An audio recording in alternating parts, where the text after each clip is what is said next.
And welcome back to the Daytona 500 minus 450. We are halfway done with this race at lap 24 as I speed down the back straightaway at 191 miles an hour.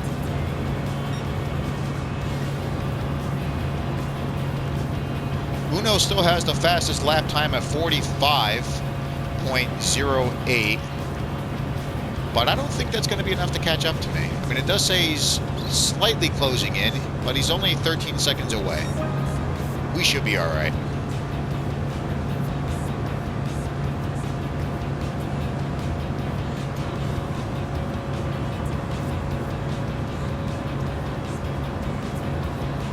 Yeah, now it's saying 15 seconds. Maybe he's getting held up by traffic or something, I don't know.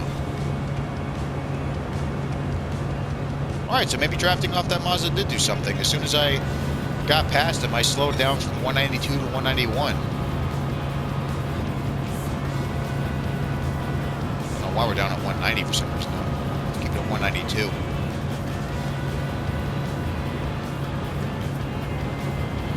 I'm kind of a perfectionist when it comes to these races. I like to try and be the best at everything, have the best lap time, the best position, everything.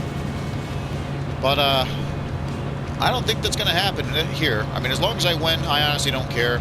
Uno can have the fastest lap time, but he's not going to catch up to me.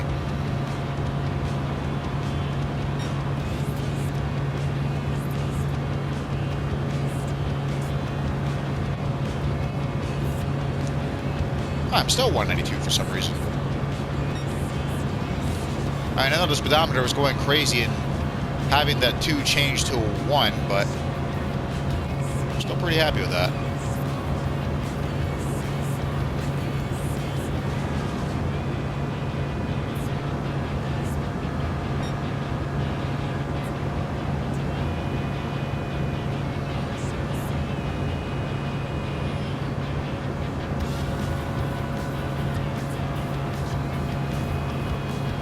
I wonder though, I'll try this next time. Can I hit 194 again when I'm on that curve? That would be nice. Probably only if I'm drafting off another car, but we'll try later on lap 28.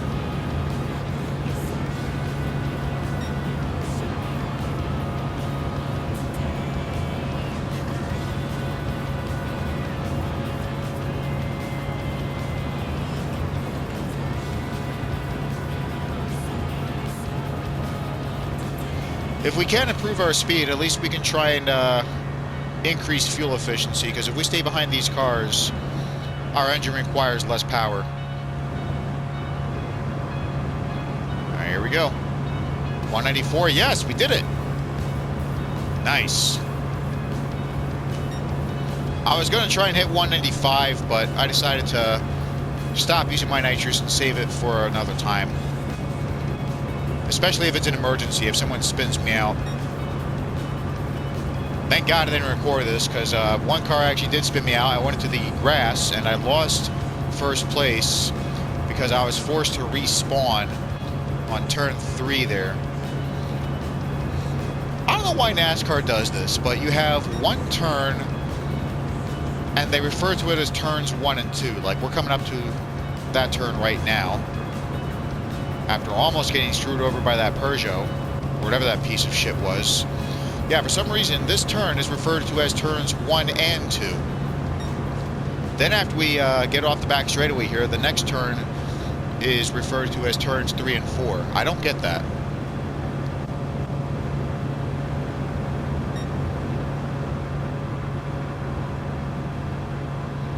They do that on a lot of NASCAR tracks if it's an oval like this. Which reminds me, NASCAR usually gets a lot of complaints from people about how the track designs are literally too repetitive. Like, you always have a bunch of ovals here and there. But now that we have some more diversity with road courses and even a street race in Chicago, which I'm really excited to see, there are some people saying that there's not enough ovals or short tracks. Can't the fans make up their fucking mind? Next, I suppose, to complain about tracks not being triangular enough, like Pocono. I mean, that's pretty much the only track we've got, and there's Blue Moon Speedway, which is a custom track they put in this game, and that's kind of like Pocono. Or maybe people will start complaining about how tracks aren't rectangular enough, like Indianapolis. Makes me wonder what other fans will start complaining about. I mean, I know my complaints with Formula One is I like how they have different manufacturers for most of the different teams, but at the same time, it would be nice to have more cars instead of just 20. And it'll also be nice if the design of the car itself could be different. I mean, they all look pretty much the same.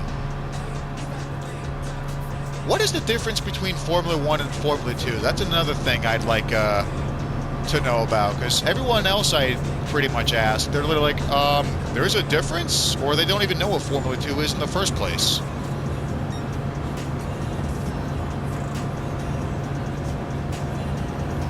I bet you even the Formula 1 president himself doesn't know the difference. He's probably like, wait, why do we make Formula 2 again? Same cars, same tracks, probably less horsepower in Formula 2, but other than that, everything else is literally the same. I did not mean to go down here. I was trying to adjust something on my couch, and my finger was away from the steering controls. I apologize for that. Not like it makes a difference anyway. I mean, we're still way out in front. Uno is kind of concerning me now that he's got a lap time of 43 seconds. I mean, right now it looks like we're still getting away from him. We're at least 21 seconds apart. But I wouldn't be surprised if that changed.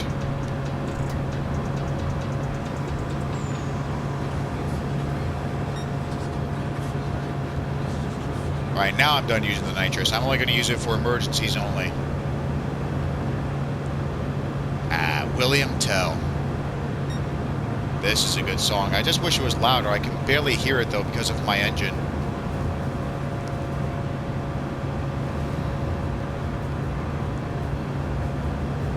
I like how they use this in the 1994 movie, The Little Rascals, when you have those go-karts racing each other.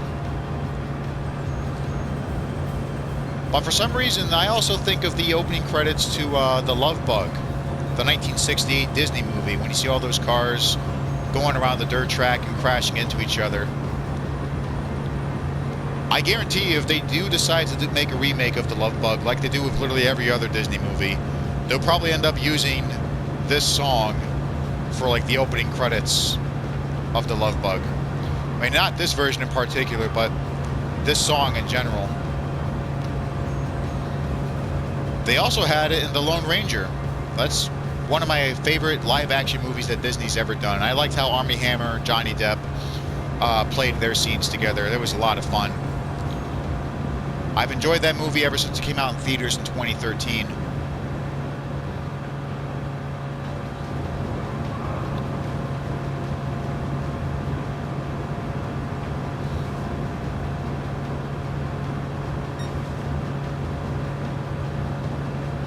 This version's alright though. I hear part of it. Whoa.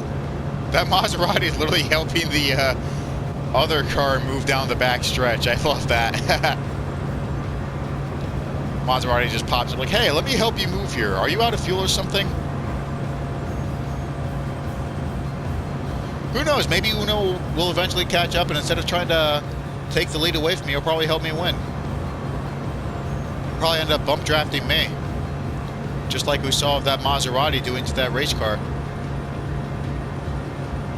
I mean, then again, he is in last place, so he's probably doing whatever he can to get all the other cars out of his way, and he'll probably end up gaining a spot or two. Oh, not again. Thank you, Peugeot. Thank you. Now he goes towards the wall. I swear, every time I pass that car, it gives me a fucking heart attack, because I feel like he's gonna put me in the wall or something. Now I see why other Americans refer to it as Peugeot, because those cars are literally just... Oh, here we go. I saw these two cars attacking each other. Jackass and Toyota is probably jealous of the Mitsubishi, because Mitsubishis are better. I still like Supers, though. But generally, when it comes to cars, Mitsubishi just does a much better job.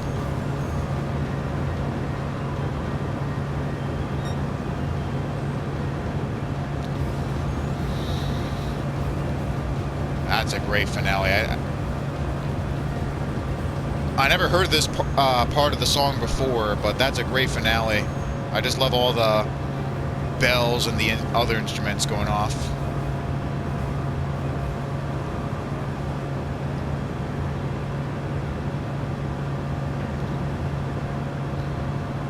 There was another song I thought would be appropriate for a remake of The Love Bug, and that was Turbo Lover, which I remember hearing a few times in Gran Turismo 3.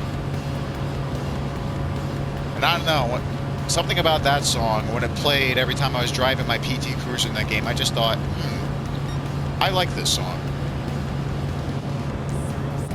I did use it for a fan fiction I wrote with Sonic the Hedgehog called Life in the Fast Lane 2.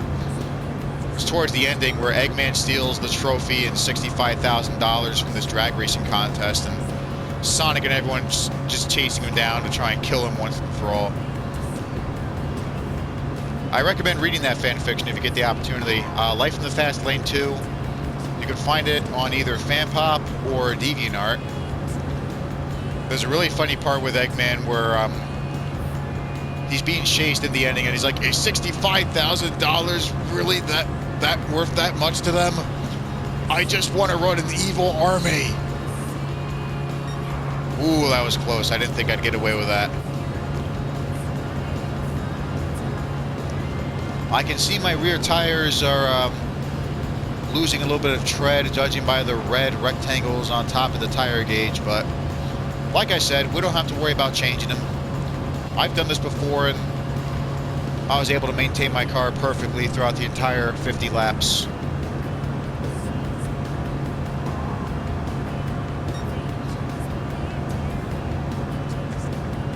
When we do the pit stop, though, I'm a little concerned about that. I'm surprised Uno hasn't already caught up by now.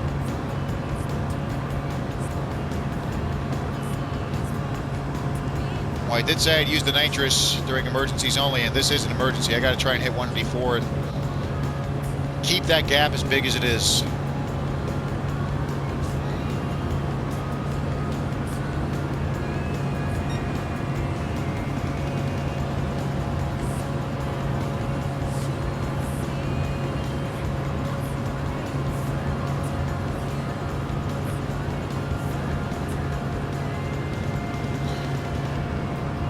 All right, by 45 or 46, I'd say that's when we start going back to the pit to refuel. But thankfully, we don't have to stay in there for long. We just get in enough fuel to finish the rest of the race.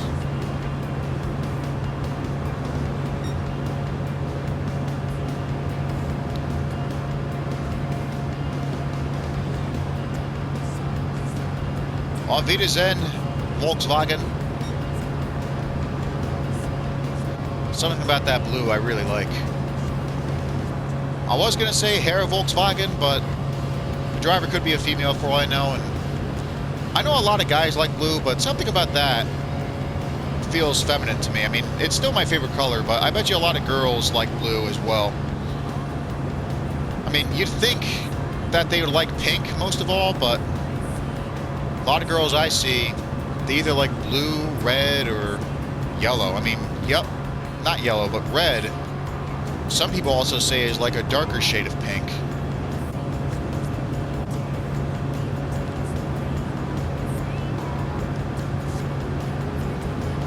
But I don't know, it's probably just me. Something about a girl in blue I always like seeing.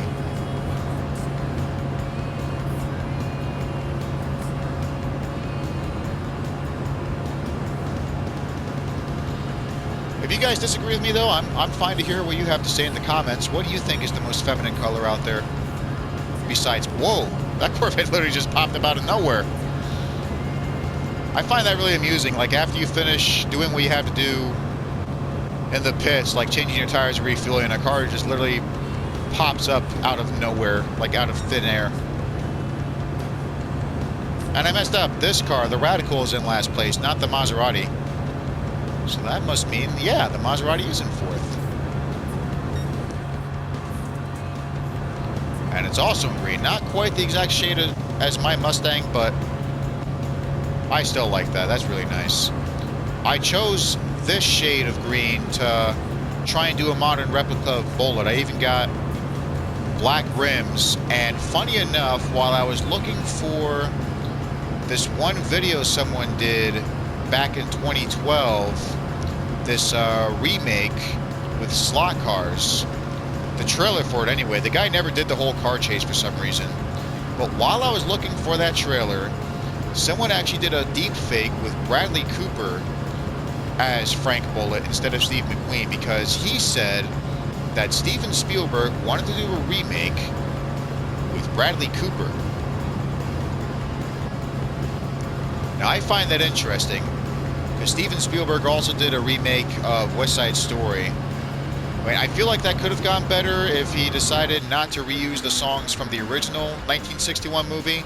I know that might sound weird, but I mean, with the way with how everything similar was, I mean, it just felt too boring for me. I mean, why watch that remake when you can simply watch the 1961 version? You can see the black rims on those wheels, but we don't need new tires. We're good. Let's just get out of here. I might have gone a little bit higher than I needed to just to be safe. But of course, with the fast refueling speed, it won't make much of a difference. Plus, we still have the power limiter set to 3. And we're all out of nitrous. Whoop. Got a little distracted there while I was putting this thing to 1. But I saw the Volkswagen was also bump drafting off of that Peugeot. I didn't get a chance to finish what I was about to say because I saw this Porsche, or no, not that Porsche, but a Toyota Mitsubishi had a little confrontation against each other by bumping into each other's sides. But Peugeot, to me, those cars are literally just a pile of poo. They suck. And I think that's why other Americans refer to them as Peugeot. But I like the European pronunciation better, Peugeot. I mean, I know there's no R in the name, but something about it just sounds more dignified. After all, who would want a car company called Peugeot, am I right? Or maybe Citroën. I find it amusing if they change the C to an SH and change it to Citroën. That's how a lot of people feel about their cars as well, especially the 2CV.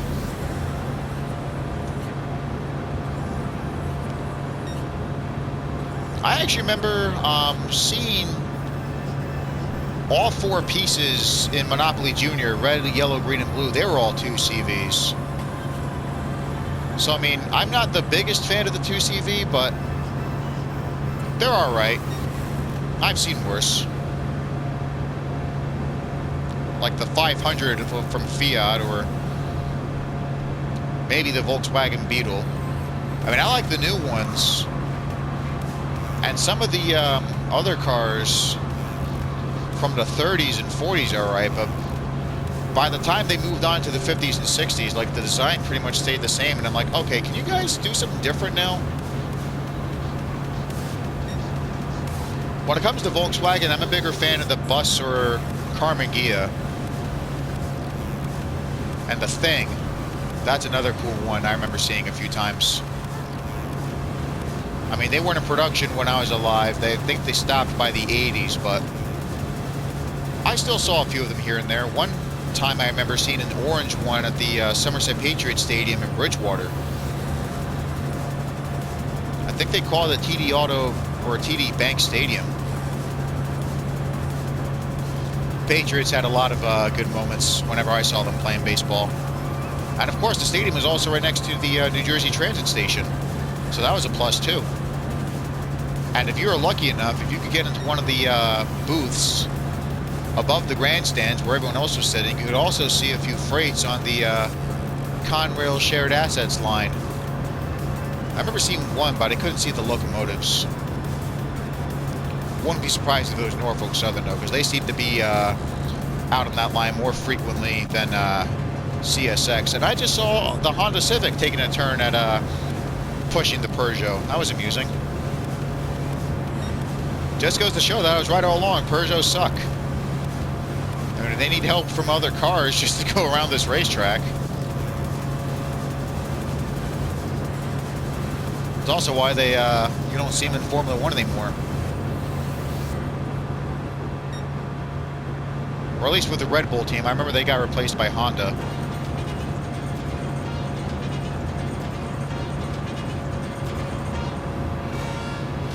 I definitely like Alpine, though. That's a good company.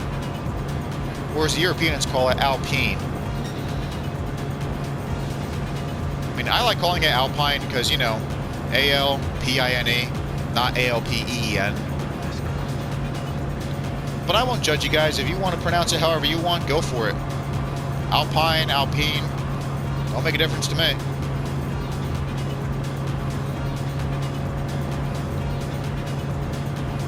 Please refuel. No, thank you. We are going to win this race.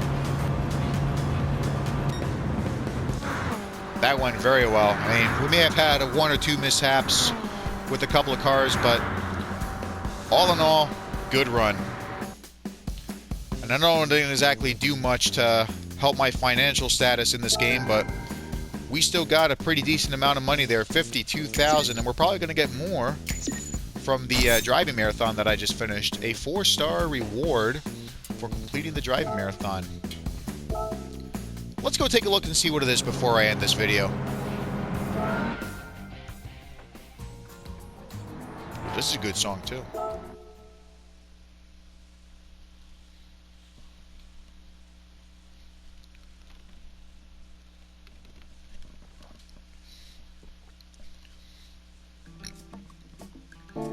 I might have just burped a little bit after drinking some water. If you did hear that, I apologize.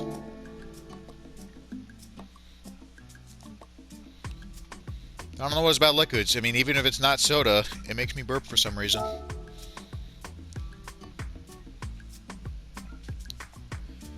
Alright. The moment of truth. Do we get more money?